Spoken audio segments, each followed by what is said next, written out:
Hey everybody, it's Dana. Welcome back to my YouTube channel and blog. Today we're going to be doing a little bit of watercoloring with the beautiful new Hero Arts August 2018 stamp set.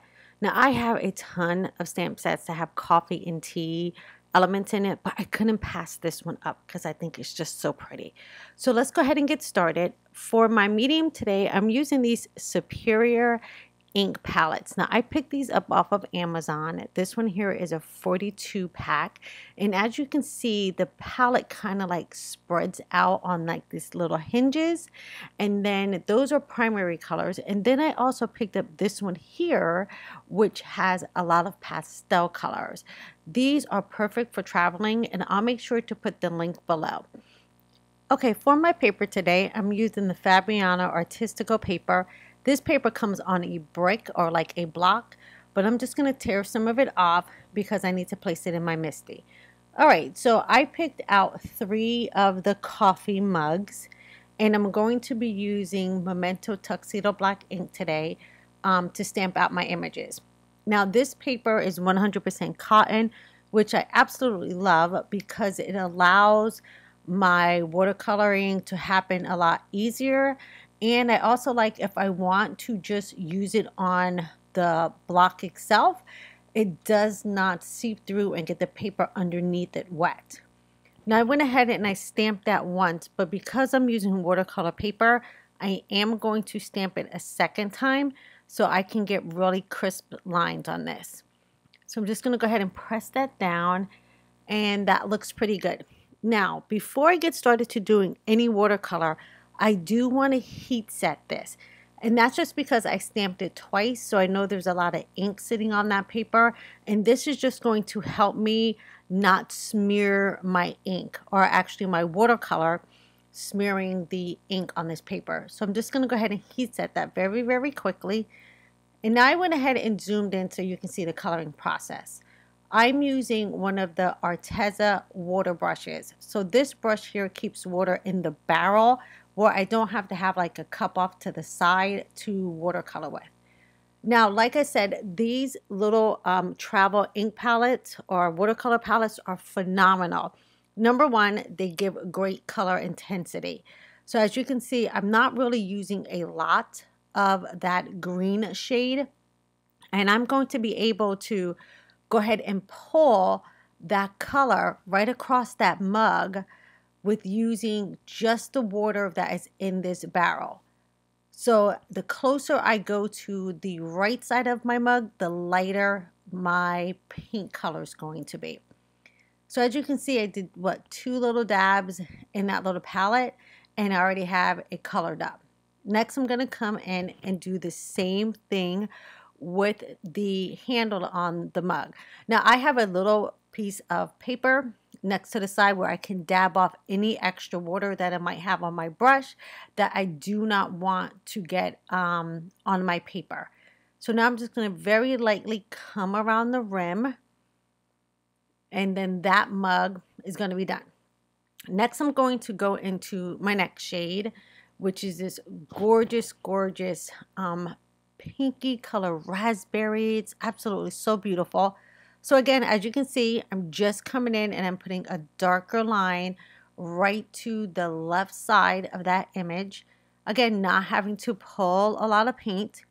And then now I can come in and just gradually grab some of that color and bring it over. Now, the more water I use here, the lighter in intensity my paper or my image is going to be.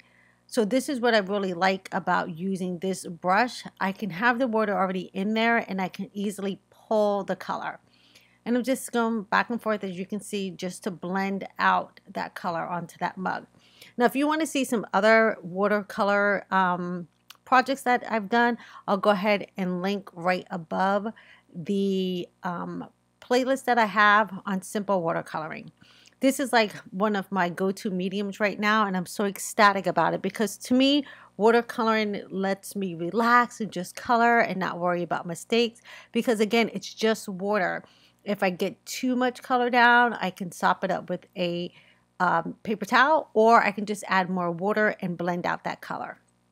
So the next color I'm using is a very gorgeous lilac. Now, the only thing about these palettes is that they don't have names. I'm a very big name person. Like, I want to be the person who names this palette. I just really like to have names like lilac or, raspberry. Just to me, I kind of work better if I know that there is a color name instead of a number associated to it.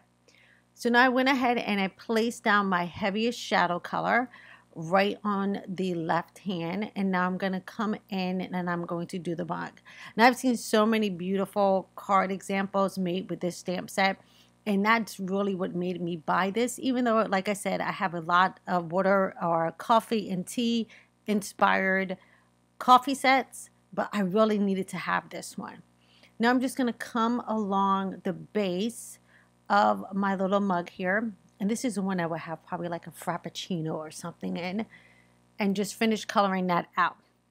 Now, since everything's dry, I'm just going to add a little bit more right around the rim. I want to go in and grab myself a little bit more depth. Right here, I'm just cleaning up where I kind of went outside the line with a wet paintbrush. Now, I'm going to kind of repeat the same process, but this time I really just want a great shadow on that left side. So I'm just dipping my little paintbrush in there and just adding a little bit more of a cast shadow just to the one side of each one of these. Again, I'm just using that paper towel that's off to the side to dab off any extra paint or any extra water that I have. Next, I'm going to come back into that beautiful raspberry color. And again, as you can see, I'm not pulling a lot of color. Now, I'm not sure how deep the wells are on this, this color palette, but I have to say I've used it quite a few times, and I'm not seeing like the black part or the undertone of where the color would end underneath. So I think it's for, I believe this one was like $12.99 when I purchased it. I think it's a great deal, absolutely great deal. Okay, so I'm going to go ahead and finish pulling that color out. And then I'm going to go ahead and go back into that lilac color. Yes, I'm starting to name like these colors. And I'm just going to do the same thing. I'm going to add a little bit of a cast shadow right to the left-hand side. But look how easy this was to watercolor. No stress. It's just something very, very easy to do. Now with these palettes, I do realize like you want to have them open until they dry. Otherwise, the color will get on the back side of your previous one that you lay on top. So now I'm going into the first color palette that I showed you, the more neutral colors, and I'm just grabbing a nice shade of brown to start my coloring. Now, this could be cappuccino in your cup, this could be coffee in your cup, this can be iced tea in your cup, totally up to you. But I'm just going to add in a little bit of that color, and in some areas I'm just going to leave it white so it kind of looks like a reflection or one of those like fancy little designs that you can see in some of the coffees that we drink now. All right, now since I have that done, I can go ahead and show you guys how beautiful and how easy that is to color. Super, super easy. Now I do want to go ahead and die cut these out. But before I die cut them, I want to make sure that they are dry, because at this point I would end up smearing it if it's not dry. So I'm just using my heat gun and I'm just going to dry this back just a little bit. And that's just going to make sure that I set in that black outline and I also set in that color. All right, now I can go ahead and die cut this. I usually put down my dies and then I use a small piece of washi tape. And this just ensures, because my plates are really buckled and well loved by now, that this die does not like move too much when I'm running it through my die cut machine. So I usually do this with just a piece of washi tape or a little bit of masking tape or even the Scotch 3M painter's tape. All right, so I'm going to go ahead and die cut this and set this aside. Now I use a scratch piece of paper and I've already taped it down to a clipboard, and I want to do a wash on this. So I have a very large brush and I'm just brushing on clear, clean water. Now I love doing this technique of wet on wet because you really get to have a chance of things moving on your paper without you really having to control much of it. So I'm going to go back into that color palette that I used the first time to color out my mugs. And I'm going to grab the same colors that I used to paint my mugs is what I'm going to use to make this watery background. So I'm just dabbing in a few specks or spots of that raspberry color. And as you can see, it's starting to move already because my paper is really, really saturated. Next, I'm going to come in with that pretty lilac color. And I'm just going to dab like right next to that pink so it starts working together, starts blending together. Now, the more water you add to the paper, the more of this color is going to run. So I'm just going to kind of like tilt it, get it moving just a little bit. And now I want to come in just with a damp paintbrush. And I'm going to go ahead and start blending this together. So like I said, the wetter your paper is, the easier this is going to move with all that color. Now I want to come in and I want to add some of that green, but I'm intentionally just putting it in a few spots because I don't want these colors to blend together too much and they end up turning into mud. So that's why I did the purple and the pink first, because I know that those colors would blend very well together, but I'm being very sparing where I put down that green. Again, I'm going to come in with a clean, wet brush and just spread that out a little bit. I'm just trying to take like the circle look of that off and just kind of blend it so it's a nice soft background. Now, anytime you want to add some more color to this, you can go ahead and add in some more color because the paper is very wet and you're going to be able to see that kind of move and bloom totally on its own. And having a wet on wet technique, it really does allow you to have the freedom to just create without having to be totally precise on something. All right, so now I'm going to go ahead and tilt my board and you can see that my paints are moving because it's very, very wet. Now I want to go ahead and heat set this. Now with heat setting, it's going to dry back and the color is going to be lighter.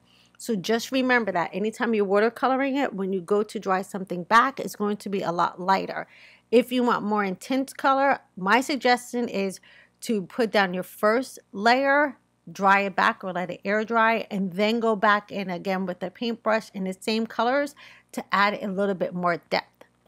Okay, so now since I have this all dried back, I can go ahead and peel this off. But before I do that, I do want to add a little bit of black splatter. So I'm grabbing a large brush. I believe this was my number 6 brush. And I'm just going to load it up with some of that black ink or black watercolor. And now I'm going to grab my other brush and I'm just going to tap that brush right across that panel. And that's going to give me those cute little variations of splatter.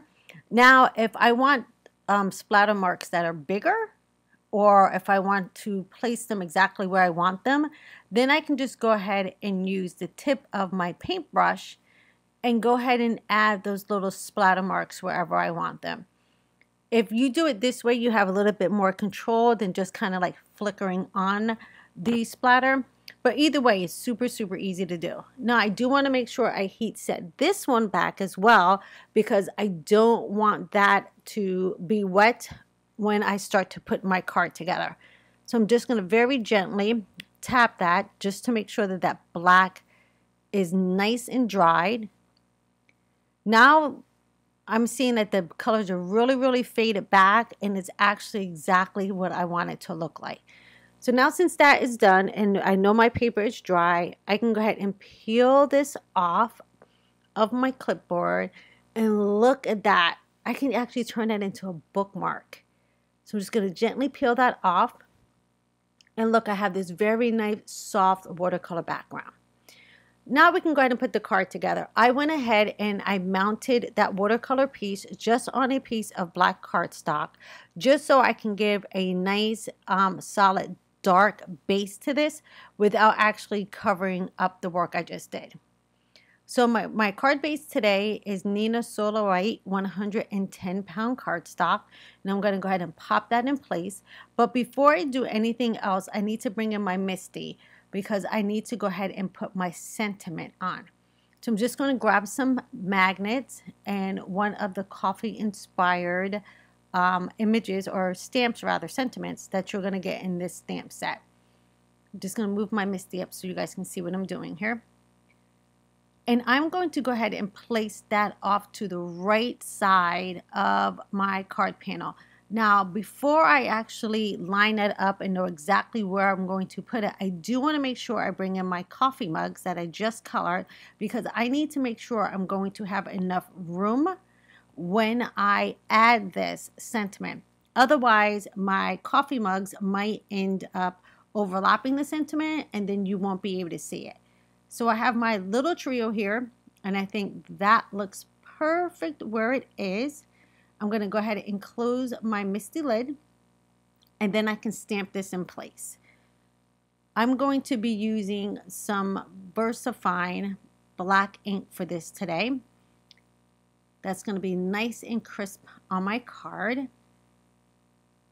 And I'm going to stamp that one more time just because this is watercolor paper and it does have some texture to it.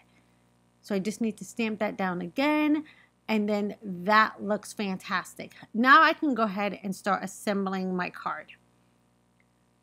Now this coffee set is so easy to watercolor, to color with color pencils, to do Copic markers, to do brush show on. Just have fun with it if you have this kit. Now, if you don't have the kit and it's really sold out already, you can still do the same process with a coffee or tea set that you might already have. Now I'm just using some Nuvo adhesive, and I'm using a liquid adhesive on this because this paper was watercolor paper and it might have buckled just a tad bit. I'm going to make sure that on the two bottom pieces I use my glue so it adheres perfectly and I don't have to worry about it coming off of my paper. So next I'm going to set that green one down, and then for my last one I actually want this to pop up. I'm just going to grab some foam squares for this one and just put a couple of them on the back of it, making sure to not let it show, especially around that little tiny handle piece. Now I probably could have not put the little dot on the handle piece, but I just wanted to make sure everything was raised up evenly. And now once that's there and I cannot see it, I'm going to go ahead and pull off the backing and get this card finished up. Like I said, I really love the vibrancy of these little travel palettes because they're super, super easy. And I said this one here is the pastel. And I usually don't work with a lot of pastels, but I actually really love this color combination. And lastly, you guys know me, I need to add a little bit of sequins to my card. So I just pulled out some coordinating sequins in the same colors that I used on my card. And I'm going to use that Nuvo wet adhesive again just to hold these in place. Now usually I would use my multi-medium matte, but I find sometimes my sequins might pop off, so I've been using a lot of this Nuvo glue instead. So I'm going to place a trio of pretty sequins on the top, and then just right here in the corner I'm just going to fill up that space with just two of the three colors that I have on this card. Well, I hope you guys totally enjoyed this video today, and I gave you a little bit of inspiration on pulling out those watercolors and making really pretty cards. All right, that last sequence is on there. And guess what, you guys? It's a wrap. We have a beautiful coffee-inspired card. Thank you guys so much for hanging out with me. Don't forget to subscribe, watch, hit the bell, and I will see you guys in another video soon. Take care, everybody. Bye-bye.